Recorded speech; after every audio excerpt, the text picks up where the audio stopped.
टोफासोलिन से पेन गया, सांस लेने के बाद स्टिफनेस कम हुई। लेकिन क्या आपको पता है इन मेडिसिन के साथ-साथ एक हिडन डेंजर भी आता है? यस, अगर आप एंकिलोजिंग स्पॉन्डिलाइटिस या सैक्रोलिटिस के पेशेंट हो और टोफासोलिन साज या कोई भी जैक इन्हिबिटर ले रहे हो, तो आपके अंदर छुपकर बैठे वायरस जैसे हेपेटाइटिस बी और हर्पीस कभी-कभी दोबारा से एक्टिवेट हो सकते हैं। स्कैरी लग रहा है ना? पर घबराने की ज़रूरत नहीं है क्योंकि आज मैं आपको बताने वाला हूँ पूरा ट्रुथ और सेफ्टी प्लान जो हर एंकिलोजिंग स्पॉन्डिलाइटिस वॉरियर को पता होना चाहिए। नमस्ते दोस्तों, मैं हूँ शांतनु सिंह और आज हम बात करने वाले हैं एक ऐसे टॉपिक पे जो ज़्यादा लोग डिस्कस नहीं करते हैं, लेकिन हर एंकिलोजिंग स्पॉन्डिलाइटिस और एसआई जॉइंट के पेशेंट के लिए लाइफ सेविंग इन्फॉर्मेशन है। ये वीडियो आपको समझाएगा टोफासिटिनिब, साज और जैक इन्हिबिटर्स के साथ हेपेटाइटिस बी और हर्पिस इन्फेक्शन का रिस्क क्या है और कैसे आप अपने आप को सेफ रख सकते हो। दोस्तों, तो एंकिलोजिंग स्पॉन्डिलाइटिस एक ऑटोइम्यून कंडीशन है जहां हमारा ही इम्यून सिस्टम ओवर एक्टिव हो जाता है और अपने ही जॉइंट्स को अटैक करने लगता है। मेडिसिन जैसे टोफासिटिनिब, ओपाड़ासिटिनिब और साज इस ओवर एक्टिविटी को कंट्रोल करते हैं, इन्फ्लेमेशन और पेन कम करते हैं और पेशेंट को रिलीफ मिलना शुरू हो जाता है। लेकिन जब हम इम्यून सिस्टम को ज़्यादा ही सप्रेस कर देते हैं तो हमारी बॉडी कुछ वायरस के अगेंस्ट कमज़ोर पड़ जाती है और वहीं से प्रॉब्लम स्टार्ट होती है। अब बात करते हैं हेपेटाइटिस बी की। ये वायरस लीवर में रहता है, कभी का एक्टिव कभी साइलेंट। इंडिया में लाखों लोगों की बॉडी में ये वायरस साइलेंट मोड में छुपा रहता है। अगर आप टोफोसिटिव या कोई भी इम्यूनोसप्रेसेंट लेते हैं तो ये वायरस दोबारा से एक्टिवेट हो सकता है। सिम्टम्स मिल सकते हैं आपको जैसे जॉन्डिस, थकान, नोजिया, लिवर एंजाइम का बढ़ना और सीवियर केसेस में लिवर डैमेज तक। इसलिए डॉक्टर हमेशा रिकमेंड करते हैं कुछ टेस्ट जैसे कि HBsAg, एंटी-HBs और एंटी-HBc। अगर वायरस डोरमेंट है तो doctor preventive antiviral medicine start करते हैं और ये आपके लीवर फंक्शन जैसे ALT और AST और HBV और DNA को मॉनिटर करते रहते हैं। अब बात करते हैं दूसरे सबसे बड़े रिस्क की, हर्पीस जोस्टर। ये वायरस एक्चुअली वही है जो चाइल्डहुड में चिकन पॉक्स देता है, वेरिसेला जोस्टर वायरस।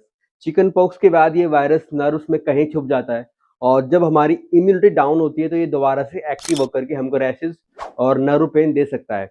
स्टडीज के हिसाब से टोफोसिनेब लेने वाले पेशेंट्स में सिंगल्स का रिस्क 2 से 3 गुना ज़्यादा होता है और रिस्क और बढ़ता है अगर आप एशियन ओरिजिन के हो, 40 से ज़्यादा उम्र है आपकी या आप मल्टीपल ड्रग जैसे कि टोफोसिनेब प्लस साज या स्टेरॉइड्स ले रहे हो। कभी-कभी हर्पीज सिम्प्लेक्स भी एक्टिवेट होता है, जिससे माउथ अल्सर्स या जेनिटल स्कॉर्स हो सकते हैं। लेकिन डोंट वरी, डॉक्टर्स के प्रिस्क्राइब्ड एंटीवायरल से ये सब कंट्रोल हो जाते हैं। अब सबसे ज़रूरी पार्ट प्रिवेंशन। आप इन मेडिसिन को सेफ तरीके से ले सकते हो अगर आप कुछ सिंपल रूल्स को फॉलो करो। हेपेटाइटिस बी के लिए HBsAg, एंटी-HBs और एंटी-HBc ब्लड टेस्ट और हेपेटाइटिस सी टेस्ट के लिए लिवर फंक्शन टेस्ट आपको कराना चाहिए और अपने डॉक्टर से रेगुलर मॉनिटरिंग में रहना चाहिए। हर 2 से 3 महीने में SGPT, SGOT और बिलरुबिन का टेस्ट कराना चाहिए। और वैक्सीनेशन अगर आपने हेपेटाइटिस बी की वैक्सीन नहीं लिए हो तो आप वो बिल्कुल ले लो। 40 प्लस आपकी अगर एज हो तो डॉक्टर से हर्पीस जोस्टर वैक्सीन के बारे में भी आप बात कर सकते हैं। और सिम्टम्स पे आपको बहुत ज़्यादा अलर्ट रहना पड़ेगा जैसे कि आपकी yellow eyes, fatigue, burning rashes, mouth ulcer, sudden fever. ऐसे सिम्टम्स आते ही डॉक्टर को इन्फॉर्म करो और early action is equal to safe recovery. Medicine के साथ साथ थोड़ा लाइफस्टाइल केयर भी जरूरी है। अल्कोहल से बिल्कुल दूर रहिए। लीवर फ्रेंडली डाइट लीजिए जिसमें फ्रूट्स, ग्रीन वेजीज, गार्लिक और टर्मरिक।